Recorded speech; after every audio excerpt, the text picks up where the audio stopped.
بسم اللہ الرحمن الرحیم۔ کہاں سے آ رہی ہو؟ میں جیسے ہی کمرے سے باہر آئی تو اپنی چھوٹی بہن کو دیکھ کر چونک کر پوچھا، جو ابھی چھت سے واپس آ رہی تھی۔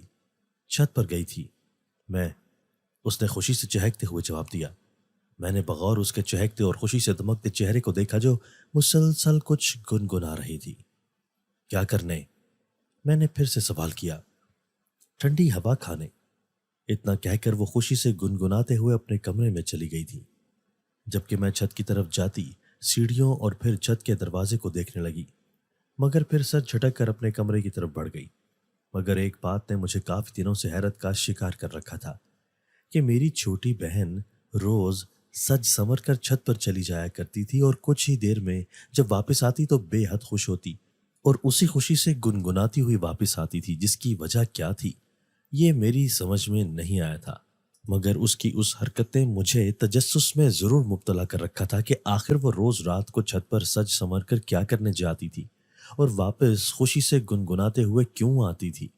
کئی بار میرا دل کیا کہ اس کے پیچھے جا کر دیکھوں، مگر ہر بار مجھے کوئی نہ کوئی کام نکل آتا یا پھر میں کسی کام میں مصروف ہو جاتی، جس کی وجہ سے مجھے پتہ ہی نہیں چلتا تھا کہ وہ کب اور کس وقت چھت پر چلی جاتی تھی۔ اپنے اسی تجسس کے ہاتھوں مجبور ہو کر میں نے اگلے دن شام کے وقت اپنے سارے کام وقت پر کر لیے تھے تاکہ میں اپنی بہن پر نظر رکھ سکوں، جس کے حوالے سے میرا دل شکوک و شبہات کا شکار ہونے لگا تھا۔ میں نہیں چاہتی تھی کہ وہ کسی مصیبت میں پڑے۔ مجھے یہی لگ رہا تھا کہ یہ کسی لڑکا چکر ہے، جس کی وجہ سے میں اپنی چھوٹی بہن کے لیے شدید پریشان ہو چکی تھی۔ شام کے وقت میں نے اپنی بہن کو دیکھا جو سج سنور کر اب سیڑھیاں چڑھ کر چھت پر جا رہی تھی۔ اس کے چھت پر جاتے ہی میں بھی تیز تیز قدموں سے سیڑھیاں چڑھ کر اوپر دروازے تک آئی اور دروازہ کھول کر چھت پر چلی آئی، مگر چھت پر آتے ہی میری حیرت کی انتہا نہ رہی، کیونکہ میرا نام عصمت ہے اور میری عمر اس وقت 19 سال تھی جب یہ عجیب و غریب واقعہ میرے ساتھ پیش آیا، جس کے بارے میں نے کبھی خواب و خیال میں بھی نہیں سوچا تھا۔ لیکن آج جب بھی اس واقعے کے بارے میں سوچتی ہوں تو بے یقینی کا شکار ہو جاتی ہوں۔ میرے گھر میں ہم 4 لوگ تھے، میں، میرے والد، میری بہن اور ایک میرا بھائی۔ میری ماں میرے چھوٹے بھائی کی پیدائش کے 7 سال بعد وفات پا گئی تھی۔ میں بہن بھائیوں میں سب سے بڑی تھی۔ مجھ سے چھوٹی میری بہن تھی جو 17 سال کی تھی اور سب سے چھوٹا بھائی 12 سال کا تھا۔ جب ہماری ماں کی موت ہوئی تو اس وقت ہمارا چھوٹا بھائی بہت چھوٹا تھا، تبھی اس کی پرورش کی ذمہ داری ہم دونوں بہنوں پر آ گئی تھی۔ میں نے اپنے بھائی کا ہمیشہ دھیان رکھا تھا، بہن کا بھی رکھتی تھی، لیکن وہ سمجھدار تھی اور بڑی تھی تو اس کے لیے اتنی احتیاط نہیں کرنی پڑتی تھی۔ ماں کے گزر جانے کے بعد گھر کی ساری ذمہ داری مجھ پر ہی آ گئی تھی۔ میں تب اسکول میں پڑھتی تھی، جس کی وجہ سے میری پڑھائی بری طرح سے متاثر ہوئی۔ میں صبح کے وقت اٹھ کر گھر کے سارے کام نپٹا کر پھر اسکول جاتی تھی اور اسکول سے آنے کے بعد بھی دوپہر اور رات کا کھانا بنانے کے بعد پڑھائی کرتی اور اسکول کا کام کرتی۔ گھر کے کاموں کی وجہ سے مجھے پڑھنے کا زیادہ وقت نہیں مل پاتا تھا، جس کی وجہ سے ایک سال میرے نمبر بے حد کم آئے اور پھر میں مشکل سے صرف پاس ہی ہو سکی۔ میری چھوٹی بہن کو کام کرنے کا اتنا اندازہ نہیں تھا، نہ ہی وہ نفاست سے کام کر پاتی تھی، بلکہ کام کو درست طریقے سے کرنے کی جگہ وہ کام کو بگاڑ کر میرے لیے مزید کام بڑھا دیتی تھی، جس کی وجہ سے میں کم ہی اسے کام کرنے کا کہتی تھی کہ اس کے کام کرنے کے بعد میرا کام 2 گنا ہو جاتا تھا، جس کی وجہ سے میرا کافی وقت بھی ضائع ہوتا تھا۔ میں نے ایف اے تک تعلیم حاصل کی تھی اور پھر گھریلو ذمہ داریوں کی وجہ سے میں نے مزید تعلیم حاصل کرنے کی کوشش نہیں کی۔ میری چھوٹی بہن ایف ایس سی کر رہی تھی اور ایف ایس سی کے دوسرے سال میں تھی، جبکہ میرا چھوٹا بھائی اس وقت 8ویں کلاس کا طالب علم تھا۔ ماں کے گزر جانے کے بعد میں نے اپنے دونوں بہن بھائیوں کو اپنی اولاد ہی سمجھا تھا اور ان سے ایک ماں کی سی محبت کی تھی، اور وہ دونوں بھی مجھے بے حد محبت کرتے تھے۔ میری بات میرے ماموں زاد عمار سے طے تھی اور جلد ہی ہماری شادی بھی ہونے والی تھی۔ میرے ماموں بے حد اچھے تھے، لیکن مومانی مجھے کچھ خاص پسند نہیں کرتی تھی، جس کی واضح وجہ یہ تھی کہ وہ اپنے بڑے بیٹے عمار یعنی میرے منگیتر کی شادی اپنے بھائی کی بیٹی سے کرانا چاہتی تھی۔ مگر میرا اور عمار کا رشتہ میری ماں کی زندگی میں جڑا تھا اور اس میں میری ماں اور ماموں کی رضامندی کے ساتھ ساتھ عمار کی رضامندی بھی شامل تھی، تبھی اب تک ہمارا یہ رشتہ جڑا ہوا تھا اور مومانی بھی عمار کی وجہ سے ہی چپ تھی۔ صرف عمار ہی نہیں بلکہ میں بھی عمار کو بے حد پسند کرتی تھی۔ یہی وجہ تھی کہ میں اپنی مومانی کا ہر تلخ رویہ صبر اور